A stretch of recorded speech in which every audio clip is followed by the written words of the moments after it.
সবাই কেমন আছেন? আমাকেও প্রশ্ন করেছে। আল্লাহ তাআলা আমাকে আপনার মতোই আপনার কাতারেই রেখেছে। বলছি আলহামদুলিল্লাহ।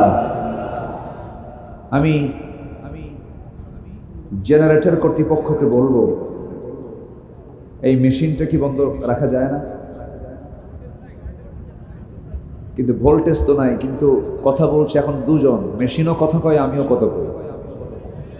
দুই আওয়াজে একটা সৌন্দর্যের পতন হয়ে যাচ্ছে। তো ঠিক তো কিছুই নাই। তো এই জন্য আমি চাচ্ছিলাম যে ওটাকে অফ রাখলেই ভালো হয়। আমার মনে হয় ঠিক হয়ে যাবে। আর মেশিনটা এখানে সেটিংটা এখানে করা ঠিক হয় না। এটা দরকার ছিল কোনো একটা ওয়ালের পাশে দূরে, যেন শ্রোতা এবং বক্তার কানে যেন মেশিনের যেন কোনো আওয়াজ না আসে। এটা খুব গুরুত্বপূর্ণ লক্ষণীয় একটা দিক ছিল। এটা একটু খেয়াল করেন। হ্যাঁ, একটু খেয়াল করে আমার মনে হয়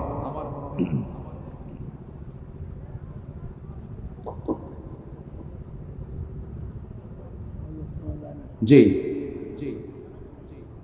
সম্মানিত হাজির, দেখেন তো একটা নীরব পরিবেশ। জি, মহান রব্বুল আলামিনের শুকরিয়া যে আমরা আসতে পেরেছি। গতবার আসতে দেয়নি, এবার আসতে পেরেছি। আলহামদুলিল্লাহ বলবেন না? জোরে বলুন আলহামদুলিল্লাহ। যারা আসতে দেয়নি তারা কোথায়?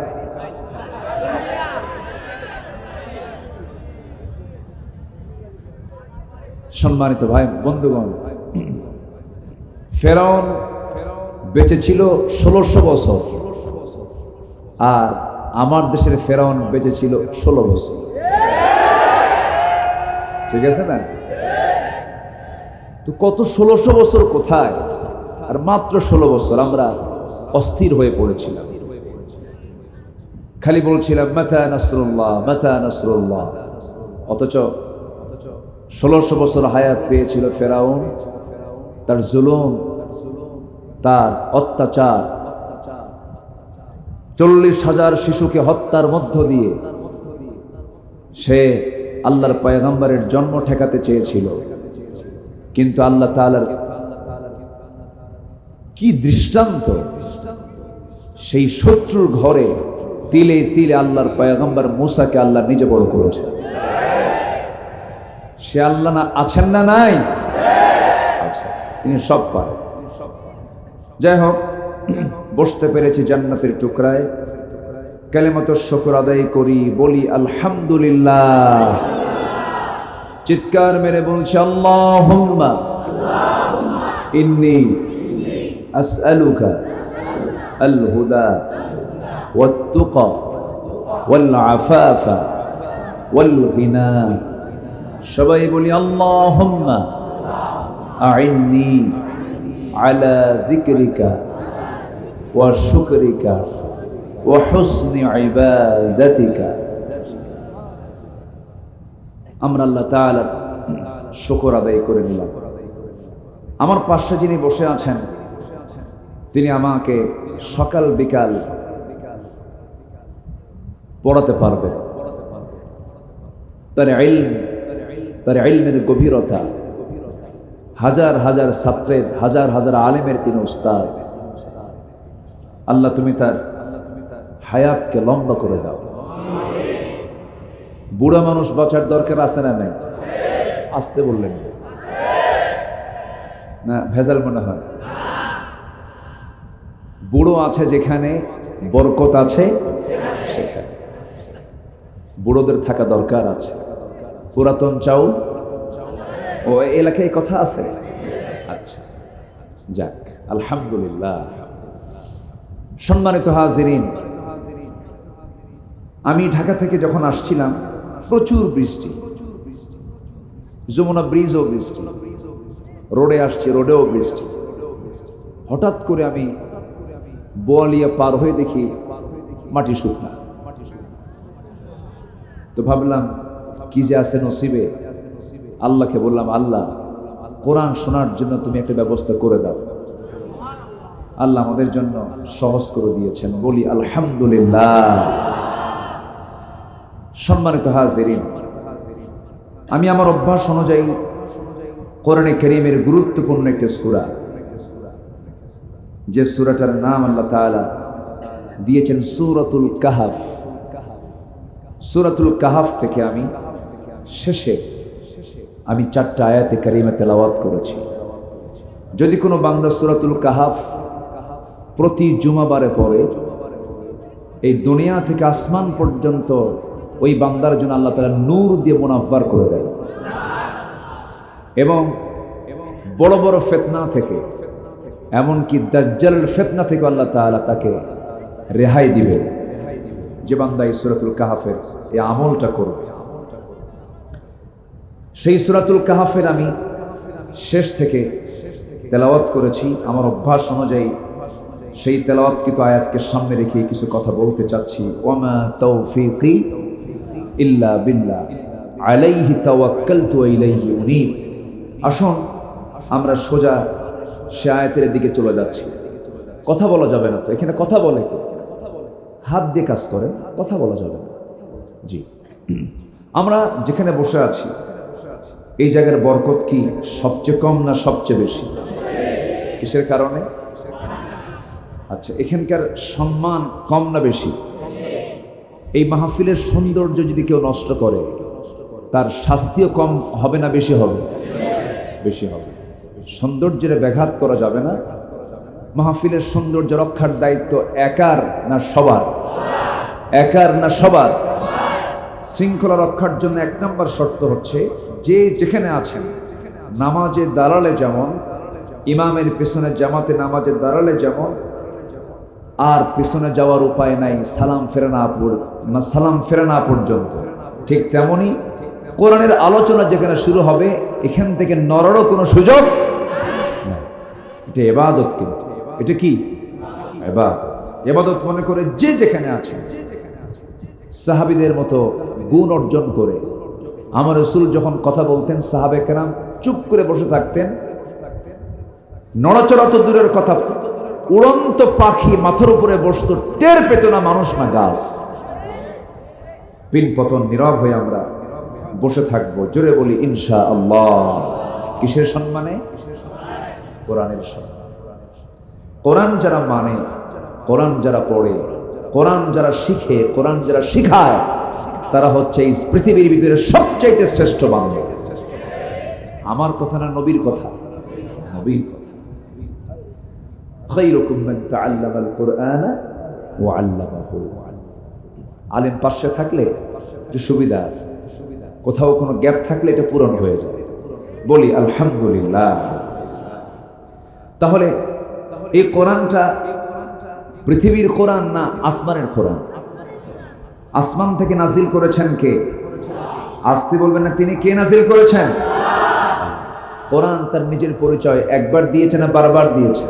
বারবার। যেখানে যাবেন আগে কোরআন সম্পর্কে আগে কোরআন ক্লিয়ার করেছে, আমি কে, আমার পরিচয়টা কি।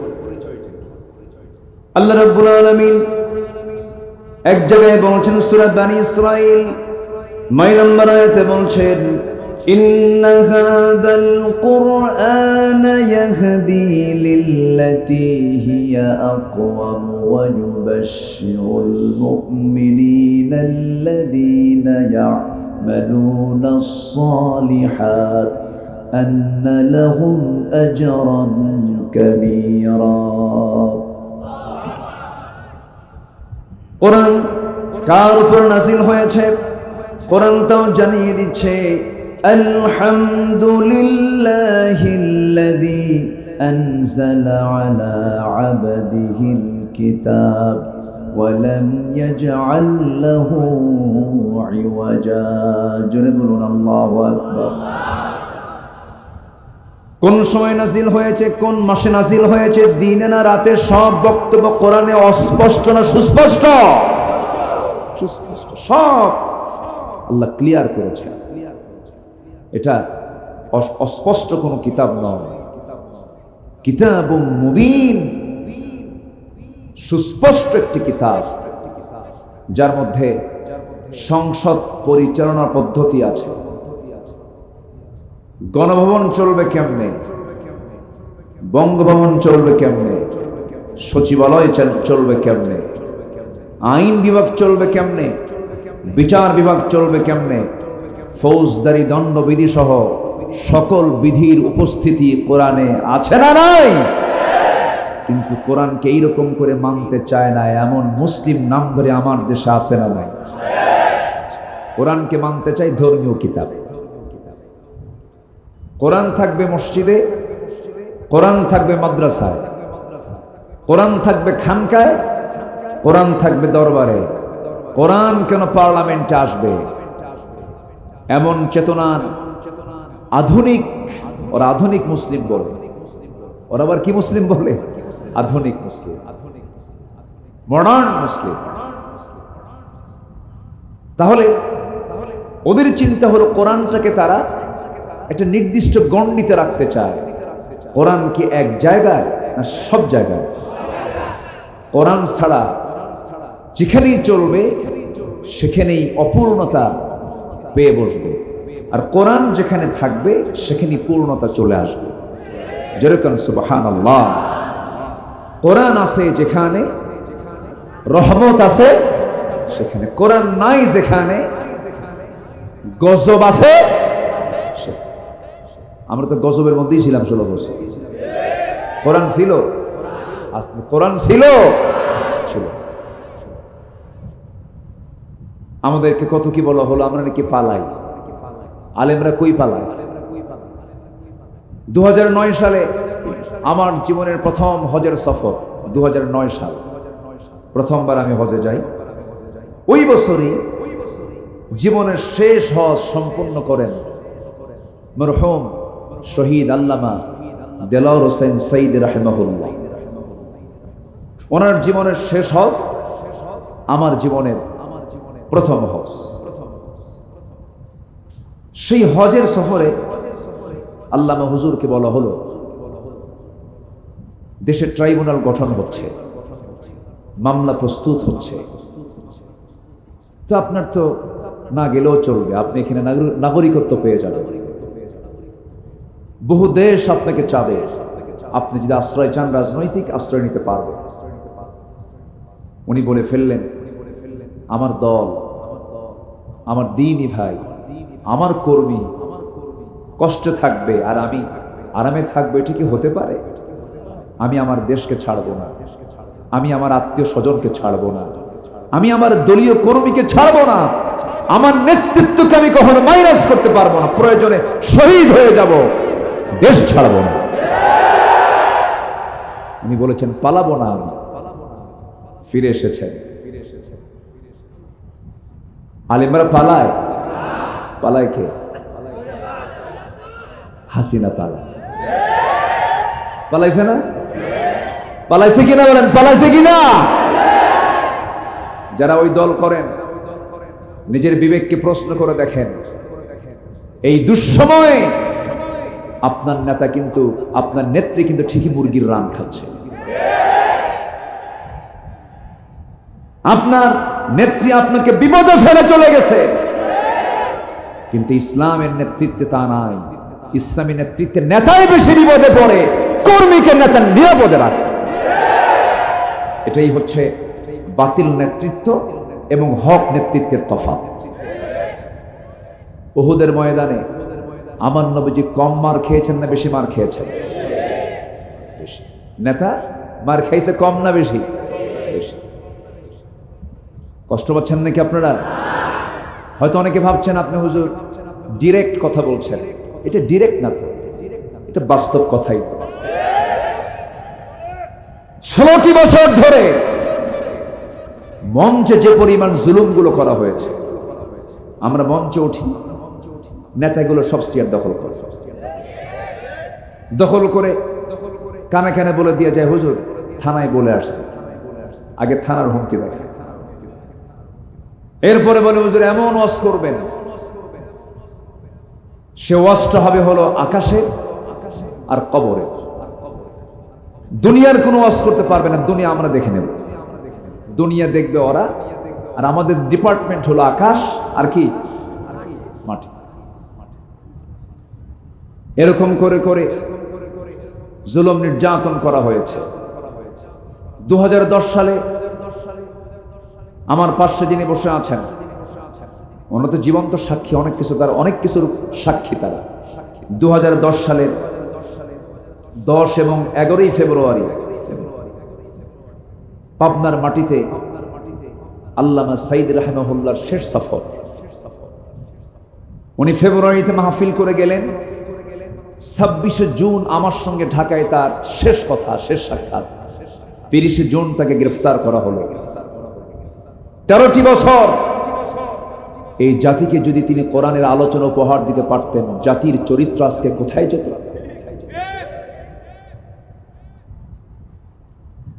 কত পথহারা যুবক বা মানবদ্ধ সন্তান তার বক্তৃতা শুনে বাপমার অনুগত হয়েছে। অস্ত্রের ঝনঝনিনী রাজনীতি ছেড়ে দিয়ে ইসলামের রাজনীতি,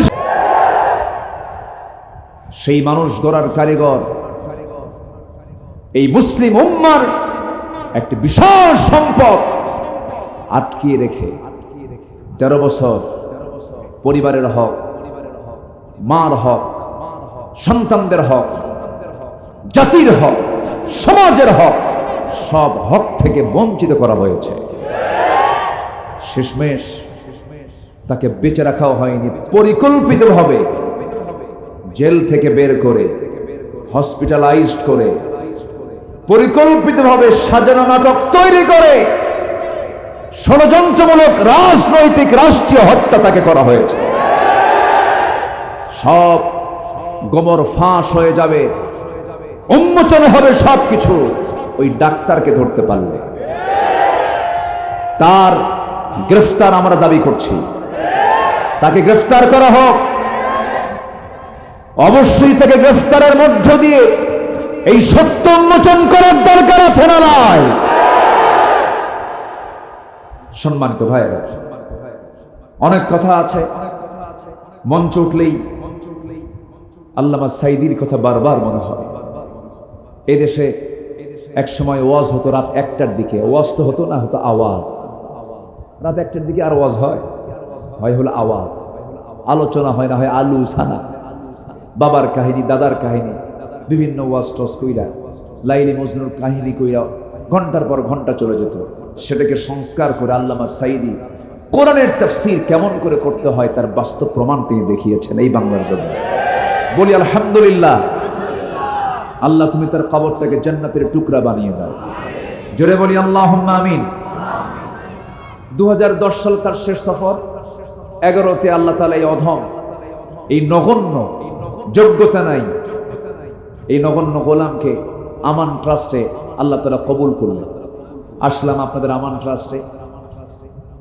11 দারুল আমান ট্রাস্ট, 11, 2011, 12, 13, 14, 4 বছর, 3, 4, 12, 12টা পর্বে। সকালে মহিলা সমাবেশ, 2 দিন রাতের মাহফিল। এই মাহফিলটা আল্লাহ তাআলা আমাকে দিয়ে করালেন। 14 সালের শেষের দিকে মাহফিলে হামলা করা হলো। একটা মাহফিলে অস্ত্রের ঝনঝনানি প্রকাশ হলো, আমাকে লক্ষ্য করে গুলিও ছোড়া হলো। শেষমেশ আমাকে হামলা করলো, মঞ্চে আগুন ধরাইয়া দিল। শেষে আমি শুনি 3 দিন পর আমি হলাম 1 নম্বর আসামি। কোথায় তারা? আজকে পাবনার সেই সন্ত্রাসীগুলো কোথায়? ঠিক কিনা? এই সমস্ত আচরণকে আল্লাহর ওলি করে না, সন্ত্রাসরা করে। কোথায় তারা? আল্লাহ নাই? আসতে বলবেন না, আল্লাহ আছেন না নাই? কোরআন থেকে আমরা শুনবো কথা, কার গায়ে লাগলো এটা আমাদের দেখার তো কোনো বিষয় নয়। যার গায়ে লাগবে তার সমস্যা, ঠিক কিনা? কোরআন শুনে যদি কারো গায়ে লাগে তাহলে ভাবতে হবে ওর সমস্যা, কোরআনের সমস্যা নয় এটা। কিন্তু ওদের কাছে মনে হয়েছে কোরআনেরই সমস্যা। এই জন্য তারা কোরআনকে অচল করতে চেয়েছিল। অচল করতে নিয়ে এমন অচল হয়েছে ওরা, খুঁজেও পাওয়া যাচ্ছে না, ঠিক কিনা? তবে আমাদেরকে ব্যক্তিগত মান উন্নয়ন করতে হবে। জাতিগত হিসাবে আমার দেশের মানুষ সত্য কথা বেশি বলে না, মিথ্যা কথা বেশি বলে। খুব ভালো চরিত্র না? ভালো চরিত্র। আমি মাঝে মাঝে বলি কি জানেন, কোন বান্দার যদি একটা আমল থাকে মিথ্যা কথা না বলা, ওর চাইতে দুনিয়ার শ্রেষ্ঠ পীর আর দ্বিতীয় জন হতে পারে। যে ব্যক্তি মিথ্যা ছাড়বে তার জন্য জান্নাত ওয়াজিব হবে। জোরে বলি সুবহানাল্লাহ। আমার বন্ধুগণ, জান্নাত পাওয়ার জন্য তো বেশি আমল লাগবে না। একটা আয়াতে আমাকে আপনাকে জান্নাতে নিয়ে চলে যাবে। সে আয়াতটা আমি তেলাওয়াত দিয়ে শুরু করেছি, একটু কান লাগাবেন, মনোযোগ দিয়ে শুনবেন, ইবাদত মনে করে সবাই বসবেন, দাঁড়ায় থাকবেন। আল্লাহ রাব্বুল আলামিন বলেন, ইন্নাল্লাযীনা আমানু ওয়া আমিলুস সালিহাতি কানাত লাহুম জান্নাতুল ফিরদাউসি নুজুলা খালিদিনা ফিহা লা ইয়াবগুনা আনহা হিওয়ালা। জোরে বলুন আল্লাহু আকবার। ইন্না নিশ্চয় আল্লাযীনা যারা আমানু, যারা ঈমান আনবে, ওয়া আমিলুস সালিহাত, সাথে যারা নেক আমল করবে, ভালো ভালো আমলগুলো করবে, এই দুইটা আমলের ফলাফল হলো আল্লাহ নিজে বলছেন আমি তাদের জন্য 1 নম্বরে জান্নাত, জান্নাতুল ফিরদাউস বরাদ্দ রেখে দিয়েছি। কয়টা আমল বলেন? কয়টা আমল? এই দুইটা আমল আমাকে আপনাকে মজবুত করতে হবে। নাম্বার 1 হলো ঈমানটা আনতে হবে ভালো করে, ফ্রেশ ঈমান হতে হবে, নির্ভেজাল ঈমান হতে হবে। মানুষের শরীরে যেমন ক্যান্সার হয়, যার কোনো অ্যান্সার থাকে না, তেমন ঈমানের কিছু ক্যান্সার আছে। যে ক্যান্সার ঈমানের মধ্যে ঢুকলে পরে তার ঈমানটা খেয়ে শেষ করে ফেলে, সে জান্নাত পাবে না। ক্যান্সার আক্রান্ত ঈমান আনা যাবে না, ভেজাল ঈমান আনা যাবে না, ফ্রেশ ঈমান আনতে হবে। আল্লাহ রাব্বুল আলামিন ঈমান আনার ব্যাপারে আরেক জায়গায় তাকিদ দিয়ে বলছেন, ইয়া আইয়ুহাল্লাযীনা আমানু আমিনু, ভালো করে তোমরা ঈমান আনো, আমাকে ভয় করার মতো তোমরা ভয় করো, আমাকে জানার মতো তোমরা জানো, তাওহীদের জ্ঞান তোমরা হাসিল করো। ঈমান আছে, আমল নেই হবে না, আমল আছে কিন্তু তাকওয়া নাই হবে না। ঈমানও লাগবে, আমলও লাগবে। আবার ঈমানটা আপনি রক্ষা করার জন্য ইসলামের দরকার আছে না নাই? ঈমান এবং ইসলাম বীজ এবং গাছের মতো। বীজ এবং গাছ, অর্থাৎ বীজ যদি ভালো হয় গাছ ভালো হয়, বীজ যদি দুর্বল হয় গাছও দুর্বল হয়। এই জন্য চারা আর গাছের মধ্যে যেমন অঙ্গাঙ্গী জড়িত সম্পর্ক থাকে, ঈমান এবং ইসলাম তেমনি চারা গাছের মতো। ঈমান, ইসলাম, তাকওয়া, আমল। ঈমান আছে, ইসলাম মানে না হবে না। ইসলাম আছে, ঈমানও আছে, কিন্তু তাকওয়া নাই, তাও হবে না। ঈমান, ইসলাম, তাকওয়া সবই আছে, কিন্তু আমল নাই, তাও হবে না। সব এই 4টা জিনিস লাগবে কি লাগবে না? আসতে লাগবে কি লাগবে না? কয়টা জিনিস বলেন? কয়টা? ঈমান, ইসলাম, তাকওয়া, আমল। বলেন ঈমান, ইসলাম, তাকওয়া, আমল। এই 4টা যদি ঠিক থেকে যায় তারা ঠিকানা জান্নাত হয়ে যাবে। জোরে বলি সুবহানাল্লাহ। সম্মানিত ভাইয়েরা, সবার আগে আমাদের টার্গেট থাকতে হবে, পৃথিবীর কেউ খুশি হোক অথবা বেজার হোক, এতে কোনো আমার যায় আসে না। সবার আগে সন্তুষ্ট করার জন্য চূড়ান্ত চেষ্টা থাকতে হবে। কার সন্তুষ্টি? আসতে বলবেন না, কার সন্তুষ্টি? আল্লাহ। এই সন্তুষ্টি আল্লাহর অর্জনে চুল পরিমাণ অবহেলা করার সুযোগ নেই। আল্লাহকে সন্তুষ্ট করার চেষ্টা করতে হবে সব সময়ের জন্য। আল্লাহ সবচেয়ে বেশি খুশি হন যখন বান্দা তার দিকে এগুতে থাকে। যেরকম সুবহানাল্লাহ। আল্লাহ নিজে বলছেন, ওয়াল্লাযীনা জাহাদু ফীনা, যারা আমার পথে আসার জন্য চেষ্টা করে, লানাহদিয়ান্নাহুম, লামে তাকিদ, নুনে তাকিদ, লানাহদিয়ান্নাহুম সুবুলানা, সাবিলের বহুবচন হচ্ছে সুবুল। আমি তার জন্য এক রাস্তা না, যারা আমার পথে আসতে চায় আমি তার জন্য অসংখ্য রাস্তা বের করে দেব। তাহলে আমি চেষ্টা করব, আমাকে রাস্তা বের করে দিবেন তিনি কে? আসতে বলবেন না, তিনি কে? আল্লাহ তাআলা। সম্মানিত ভাইয়েরা, রাসূলকে মারার জন্য রওনা দিয়েছিলেন একজন সাহাবী। ঈমান আনার আগে রাসূলকে হত্যা করে ফেলবেন, তার নাম হলো ওমর। তার নাম কি বলেন তো? নাম শুনছেন তো? বাড়ি কই বলেন, বাড়ি কোথায়? কেউ তো কন্যা। অনেকদিন আগে এক মাহফিলে বললাম, ওমর চেনেন কে? ওমরে ফারুক কে কে চেনেন? সামনে থেকে এক ছেলে দাঁড় হয়ে বলে, হুজুর আমি চিনি। কে? আমাদের বাড়ির দোতলায় ভাড়া দেয়। বুঝলেন তো? এই ওমর সেই ওমর না, যে ওমর রাসূলকে মারার জন্য গেছেন। খাত্তাবের ছেলে উমর ইবনুল খাত্তাব রাদিয়াল্লাহু তাআলা রাসূলকে মারার জন্য রওনা দিয়েছেন। মেরেই ফেলবেন রাসূলকে। কেন? বাপ দাদার ধর্মে চুনকানি মেরেছে, ধর্মীয় অনুভূতিতে আঘাত এনেছে, মেরে ফেলবে এই চিন্তা নিয়ে রওনা হয়ে গেছে। কিন্তু মাঝপথে আটকে গেলেন কোনো কিছুর কাছে না। কিসের কাছে? বলেন বলেন বলেন বলেন, কিসের কাছে? তাহলে কোরআন যদি কাউকে একবার নিয়ে নেয়, কোরআন হেদায়েত যদি কারো কপালে জোটে, পৃথিবীর কোনো মানুষ তাকে পথভ্রষ্ট করতে পারে? রাসূলকে মারার জন্য যে লোকটা যায়, বলেন তো সে লোকটা কি আগে ভালো ছিল? কি দুঃসাহসী! রাসূলকে মারার জন্য রওনা দিয়েছেন তিনি।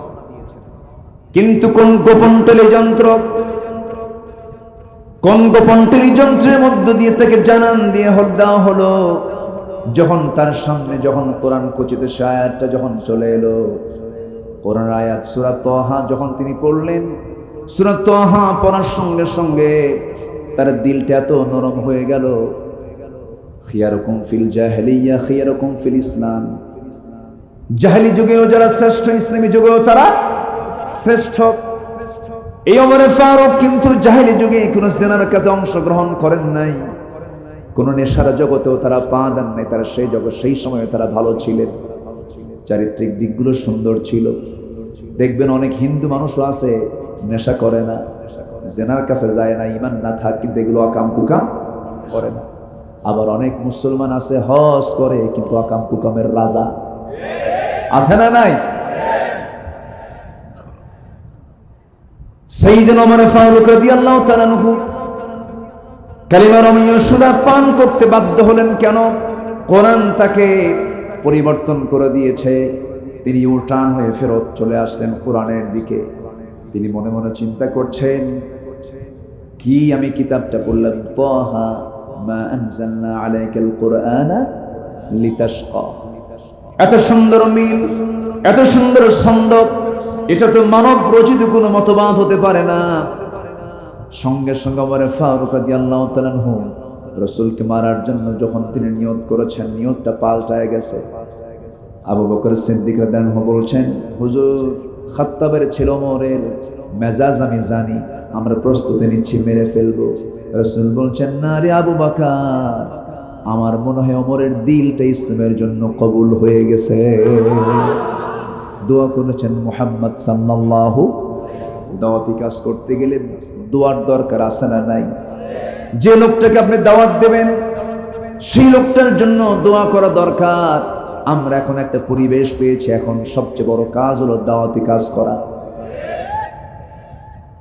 আমার ভাইকে জাহান্নাম থেকে বাঁচানো যায় কেমনে? এখন বই বের করলে সমস্যা নেই, এমন একটা সময় গেছে কোরআন বের করলে জঙ্গি বলে আখ্যা দিয়েছে তারা। হাদিসের বই বের করতে দেয়নি, কোরআন বের করতে দেয়নি, বুখারীর কিতাবকে তারা জঙ্গির কিতাব বলে আখ্যা দিয়েছে। এত বড় জুলুম শাহী চেপেছিল আমাদের এই জাতির ঘাড়ে।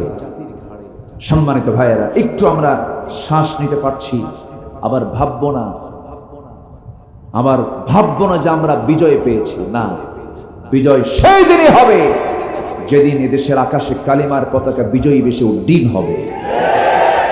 আল্লাহর কালিমা বিজয় বিশুদ্দিন হোক বাংলার জমিনে। সবাইকে চান? সবাইকে চান? সংসদ চলবে কোরআন দিয়া, সচিবালয় চলবে কোরআন দিয়ে। এই মতের পক্ষে রাজি আছেন কারা কারা? হাত উঁচু করে দেখা।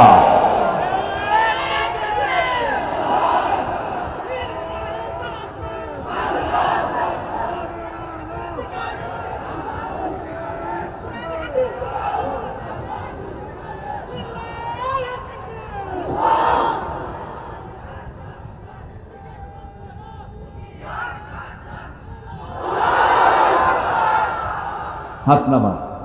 এ কি সাবধান, ওরা নাই তো। স্লোগান পাল্টাতে হবে। কি সাবধান আছে নাকি? সাবধান কই? থাকলে তো সাবধান হবে। ওরা আছে, সাবধান কি হবে? থাকুক, ওদেরকে আমরা দাওয়াত দেবো এখন। ঠিক আছে না? বুকে টেনে নেবো আমরা। আসো, তাআলাউ ইলা কালিমাতিন সাওয়াইন বাইনানা ওয়া বাইনাকুম। আসো।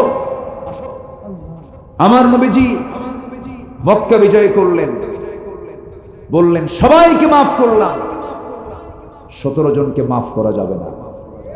আমার দেশেও এরকম কিছু তালিকা আছে, মাফ হবে না।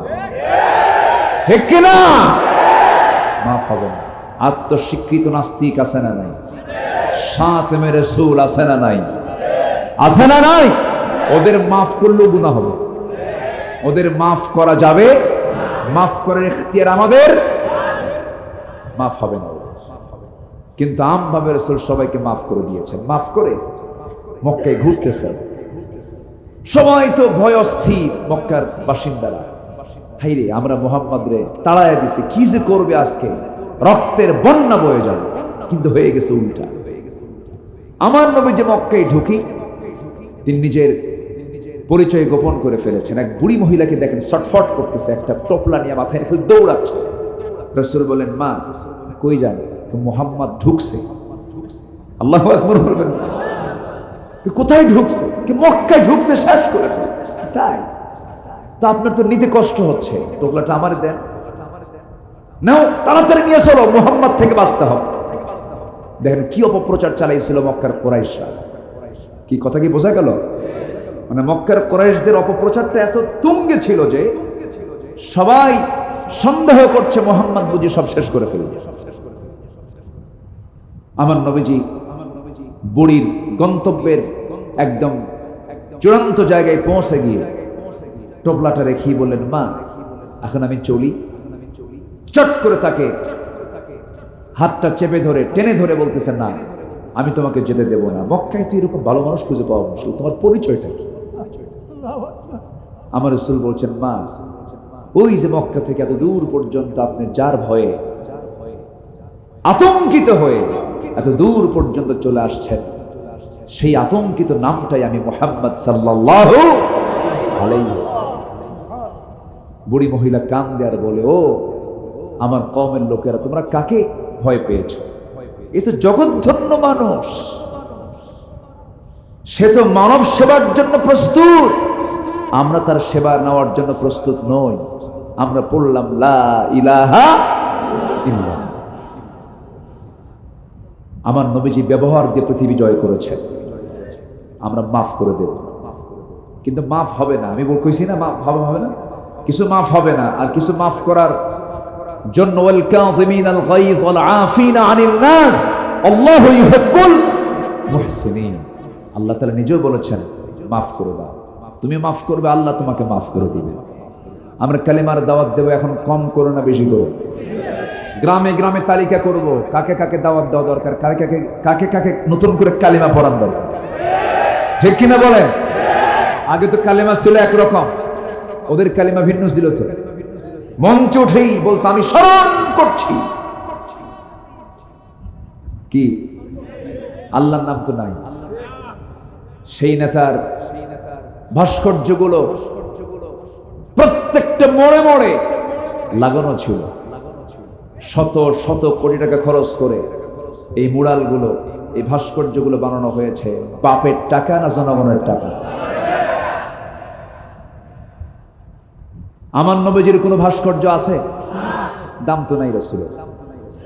আজ থেকে আছে না নাই?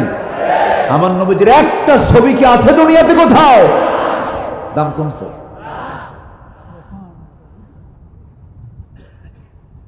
ভাস্কর্যের পক্ষে যদি ইসলাম থাকতো, মূর্তি টাঙানো, মূর্তি উঠানো, মূর্তি লাগানোর পক্ষে যদি ইসলাম থাকতো, অন্তত একটা নবীর মূর্তি দুনিয়াতে থাকতো। আছে? আর কি এক্সাম্পল নেবেন আপনি? কি উদাহরণ নেবেন আপনি? সেই ভাস্কর্য ভাঙতেছে পরের দিন 6 আগস্ট, একদম মাথায় চড়ছে, একদম মাথায়, একদম মাথার উপর চড়ে ভাঙছে। প্রশ্ন করছে ডক্টর ইউনূসকে যে আপনার দেশে এরকম করে একজন সম্মানিত ব্যক্তির ভাস্কর্য ভাঙতেছে, মাথা ভাঙতেছে, আপনার প্রতিক্রিয়া কি? কি এই প্রশ্ন আমারে করেন কেন? ওনার মেয়েরা করেন, তার বেটিরা করেন। এই পরিস্থিতির জন্য আমরা দায়ী নয়, তার মেয়েটাই দায়ী। কথা ক্লিয়ার? কথা ক্লিয়ার? আমরা কথায় বিশ্বাসী হব না, আমরা কাজে বিশ্বাসী হব। জোরে বলি ইনশাআল্লাহ। 16 বছর শুধু শুনেছি কথা, কিন্তু কাজ পাইনি আমরা। এখন টের পাচ্ছি, এখন তো মিডিয়া সব ওপেন করে দিচ্ছে। কাজ কি পাইছি জাতি বুঝে গেছে। এমন সংসার, 18 লক্ষ কোটি টাকা ঋণ, এমন সংসার থুয়ে গেছে। কত লক্ষ কোটি টাকা? তার মধ্যে থেকে আবার নিজেরাই নিয়ে গেছে হলো 11 লক্ষ কোটি টাকা। দেশপ্রেমিক, হ্যাঁ, দেশপ্রেমিকের লক্ষণ এগুলো। শুধু পুকুর চুরি নয়, এরা সাগর চুরি করেছে, ঠিক কিনা? এরা সাগর চুরি করেছে। আমার বন্ধুগণ, আমি কি শেষ করে দেব নাকি? ওই যে কিছু পাগড়ি বাচ্চারা, ও শিক্ষকের ডাক পড়ে গেছে, সাইক্লোন হলেও থাকবে না। যদি এখানে ঝড়ও শুরু হয়, যত কিছুই বলেন আপনি, থাকবে না। শিক্ষক যেখানে, ছাত্র, এটাই তো নেতৃত্ব, এটাই হচ্ছে জামাত। আল্লাহু আকবার, যেরকম আল্লাহু আকবার। ইমাম আছে যেখানে, মুসল্লি আছে, ওদের ফজরে উঠতে হবে। তার আগে যদি হাফেজ হয়, তাকে একটা সবক দিতে হবে, নতুন সবক মুখস্থ করতে হবে। কত সুন্দর সিস্টেম। আল্লাহ তুমি এদেরকে বড় আলেম বানাও। আবার ইনি আবার কোথায় কোন হাফিজে মাদ্রাসার ছাত্র, যে পিছনে যাচ্ছে, যে উনি আবার চান্স নিছে, এই চান্স আমি চাই। বসেন বসেন। আমি কোন সূরা থেকে কথা শুরু করেছি বলেন তো, মনে আছে আপনাদের? কাহাফ মানে হলো গুহা। কাহাফ মানে কি বলেন? গুহা। আসহাবুল কাহাফ, আন্না আসহাবাল কাহাফি ওয়ার রাকিমি কানু মিন আয়াতিনা আজাবা। আল্লাহু আকবার। মুহাজির ছিলেন, হিজরত করে দেশ ছেড়েছিলেন জালিম বাদশার অত্যাচার থেকে বাঁচার জন্য। আল্লাহ তাআলা তাদের এই হিজরতকে কবুল করলেন। এখন পর্যন্ত ঘুমায় তারা ওই গুহার মধ্যে, কিয়ামত পর্যন্ত ঘুমাবে। আল্লাহ তাদের পাহারা দিচ্ছে। মুহাজিদের সাহায্যকারী কে? আসতে বলবেন, তিনি কে? আল্লাহ। আমার বন্ধুগণ, দুইটা আমল আমরা করব, জান্নাত বুঝে নেব আল্লাহর কাছ থেকে। কিন্তু দুইটা আমলের মধ্যে গোটা জীবনের সমস্ত আমল জড়িত। ঈমান তেমন একটা বিষয়ের নাম, ঈমানটা কখন চিন্তাই হয়ে যায়, বান্দা নিজেও টের পায় না। আমার দেশে এমন লোক আছে, এমন লোক আছে আমার দেশে খুঁজে পাওয়া যাবে, নামই হলো ঈমান আলী। আছে না? নাম কি? ঈমান আলী। মুহাম্মদ ঈমান আলী। দেখেন কতগুলো নাম। মুহাম্মদ একটা নাম, ঈমান আবার আলী। মুহাম্মদ ঈমান আলী, এত সুন্দর নাম, কিন্তু ফজর পড়ে না, নাম রাখছে ঈমান আলী। মোহাম্মদ বাবা অনেক শখ করে নাম ঈমান আলী রাখছে, কিন্তু নামাজ পড়ে না এই ফজর। নাম হলো রমজান আলী, দুপুরবেলা ভাত খায়। নাম কি? রমজান আলী। নাম হলো বাদশা মিয়া, ভিক্ষা করে। নাম বাদশা মিয়া, কি করে? নাম হলো খোকা মিয়া, বয়স 80 বছর, বুড়া হয়ে গেছে। বুড়া মিয়া না হয়, তার নাম কি হয়েছে? খোকা। নাম হলো আতর আলী, পকেটে গাজার গন্ধ। নাম কি? আতর আলী। এই নাম দিয়ে জান্নাত পাওয়া যাবে না, গুণ দিয়ে জান্নাত পেতে হবে। ঈমান এনেছি বললেই শুধু হবে না। আল্লাহ রাব্বুল আলামিন বলেছেন, আহাসিবান নাস أن يتركوا أن يقولوا آمنا وهم لا يفتنون মানুষের কি ধারণা ঈমান এনেছি আর আমি তাকে পরীক্ষা ছাড়া এমনি ছেড়ে দেব না, না, অবশ্যই তাকে পরীক্ষা করা হবে। এই পৃথিবীতে সবচেয়ে বেশি পরীক্ষা দিয়েছেন আল্লাহর নবীরা। আশাদ্দুন নাসি বালাউল আম্বিয়া সুম্মাল আমসাল ফাল আমসাল। এই দুনিয়াতে যত বালা মুসিবত এসেছে সবচেয়ে বেশি বালা মুসিবতের সম্মুখীন হয়েছেন হলো আল্লাহর নবীরা। আদম আলাইহিস সালাতু ওয়াস সালাম এবং মুসলিমীয় দুই একজন নবী ছাড়া এই পৃথিবীতে অধিকাংশ নবী তারা মাজলুম ছিলেন, অত্যাচারিত ছিলেন। বিশেষ করে আমরা সবাই জানি আমাদের জাতির পিতাকে। আরো জোরে, আরো জোরে, আরো জোরে। ভুল যেন আর না হয়, আসতে পারে, ঠিক কিনা? ভুল কি আর হবে? জাতির পিতাকে, এটা কার দেওয়া? সম্মানিত ভাইয়েরা, সূরাতুল হজ একদম লাস্ট আয়াত, সূরাতুল হজের শেষ আয়াত,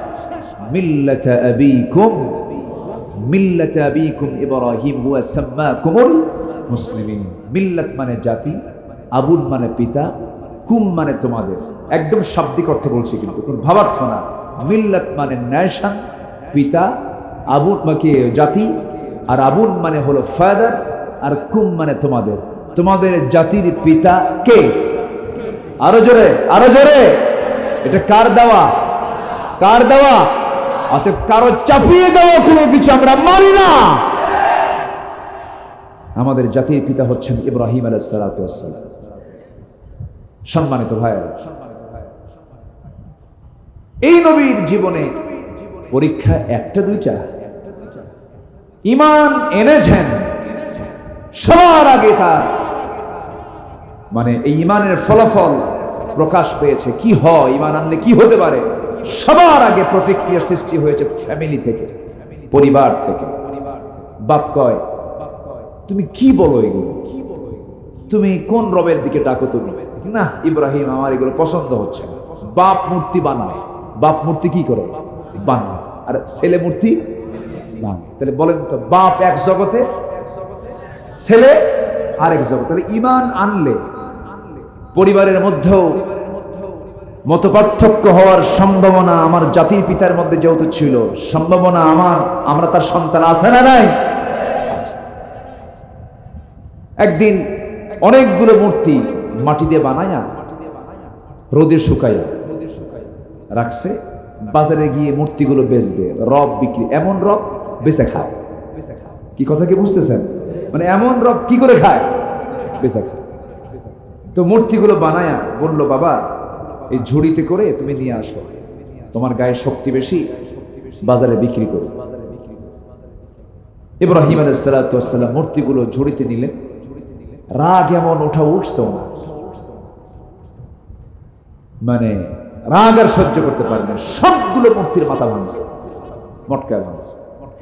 মটকা ভেঙে ঝুড়িতে করে নিয়ে চলে গেছে বাবার সামনে, নিয়ে রাখছে। দেখে যে একটার মাথাও ঠিক নেই। বাপ বলে, বাজান এগুলো কোনো কাজ হলো? সবগুলো মূর্তির মাথা ভাঙছ, আমি মূর্তিগুলো বিক্রি করবো কেমন? আব্বা আমার কোনো দোষ নেই। কেন? ঝুড়ি যখন মাথায় নিলাম দেখি ওদের মধ্যে গৃহযুদ্ধ শুরু হলো। কি যুদ্ধ? গৃহযুদ্ধ। আমি বললাম থাম। এই থাম থাম করতে করতে নিচে নামাতে নামাতেই সব শেষ। এখন বাপ মনে মনে চিন্তা করে, গ্রামার তো খাটানি, আমি তো আর এই জবাব দিতে গেলে আমি হেরে যাব। যদি বাপ জবাব দেয়, ওরা মারামারি করার যোগ্যতা আছে? ওদের নড়চড়া, ওরা কথা বলতে পারে না, মারামারি করতে পারে না, ওরা কেমনে মারামারি করলো? তো আমি যদি এই কথা বলি তাহলে তো পাল্টা জবাব আমার ছেলের কাছে আছে। কিচ্ছু বললো না, কোনো জবাব নেই। সন্তান এই কাজ করে বুঝা দিচ্ছে, বাবা এটা জড়, শক্তিহীন, নিষ্প্রাণ, যার কিচ্ছু নাই, সে আমার রব হতে পারে না।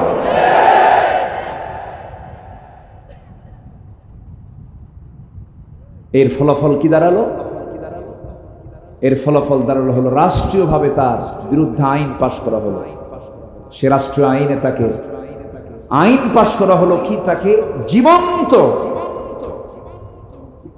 জীবন্ত দোলনায় তুলে, তাকে শূন্য তুলে সবার চোখের সামনে স্টেডিয়াম তৈরি করে লক্ষ লক্ষ জনতার সামনে আল্লাহর নবীকে তারা আগুনে ফেলবে আর তৃপ্তি নেবে, মজা নেবে। আল্লাহ বললেন, আমার খালিলকে তোরা আগুনে ফেলে মজা নিবি, উল্টা ঘটনা ঘটায় দেবে। জোরে কান সুবহানাল্লাহ। ওরা জানেই নাই যে ঘটনা এটা ঘটবে। আগুনের কাজ তো জ্বালায় দেওয়া, ওরা তারা জানে না যে আগুনের এরকম উল্টা হবে। ওরা কি জানে? আল্লাহ বললেন, যা জ্বালায় দে। আল্লাহ এমন ঘটনা ঘটালেন পৃথিবীর ইতিহাসে একটাই ঘটনা ঘটেছে ইব্রাহিমের জীবন। আল্লাহু আকবার। নিক্ষেপ করছে আগুনে। ইমানের কি শক্তি! আগুন জান্নাতের টুকরা হয়ে যায়। জোরে কান সুবহানাল্লাহ, আরো জোরে কান সুবহানাল্লাহ। পরীক্ষা কি কম? পরীক্ষা কি কম? আমার বন্ধুগণ, ঈমান এনেছি আমরা। এই যে মুরব্বী আব্দুর রহিম সাহেব, তিনি একসঙ্গে খেতে খেতে বসে গল্প করতে করতে তিনি বললেন, পাবনাতে আমি একমাত্র সবচেয়ে বেশি সময় আমাকে কারাগারে থাকতে হয়েছে, 2 বছর 2 মাস জেলখানা। এই যে তার পরিবারের হক তিনি আদায় করতে পারলেন না, মায়ের জানাজাটাও করতে দেওয়া হয় নাই।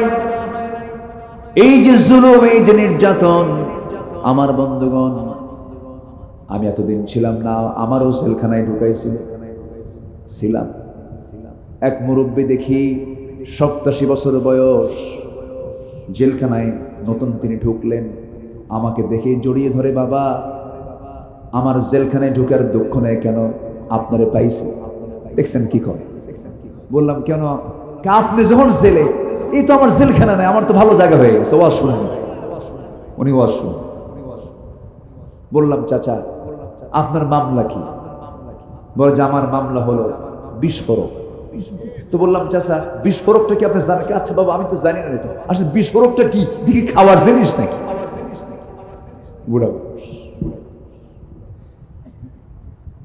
এই যে অত্যাচারগুলো, নির্যাতনগুলো যারা সহ্য করলেন, ইমানি হালাত যদি থাকে, ইমান যদি থাকে, অবশ্যই এটার যাজা দেওয়ার একমাত্র মালিক তিনি কে? আসতে বলবেন না, তিনি কে? আমরা পুরস্কার পৃথিবীর কারো কাছে চাই না, আমরা পুরস্কার চাই কার কাছে? আল্লাহ। আমার বন্ধুগণ, জেলখানার মধ্যে অত্যাচার আছে না নাই? সেখানেও কিন্তু আরাম নাই। ওর মধ্যে আবার সেল রাখছে, ওর মধ্যে আবার আলাদা টর্চার আছে। এরকম করে বহু অত্যাচারগুলো করা হয়েছে। আয়না ঘর তৈরি করেছিল তারা। আয়না ঘরের সবচেয়ে বড় 2 জন যারা সবচেয়ে বড় জুলুমের শিকার হয়েছেন, মীর কাসেম আলী, শহীদ মীর কাসেম আলী রাহিমাহুল্লাহর সন্তান ব্যারিস্টার আরমান। আমি গিয়েছিলাম দেখতে। অধ্যাপক গোলাম আজম রাহিমাহুল্লাহ, খুব মজার জায়গা। বলি আলহামদুলিল্লাহ, আমি খুব খুশি হয়েছে। আজকে আমাকে খুব আগে ভাগে উঠায় দিয়েছে। খুব ভালো কাজ করছেন। এটা যদি পারেন আরো আগে উঠায় দিন, এটা আরো ভালো। কারণ সবকিছুর যৌবনই সব খেলা হয়, বুড়া কালে কোনো খেলা হয় না, ঠিক কি না? মেসির বয়স এখন যত বাড়বে, মেসি কি আর ভালো খেলোয়াড় হবে? বুড়া হয়ে গেলে আর পারে না, অবসর হয়ে যায়। এর মানে আবার বলতেছি না ফুটবল খেলা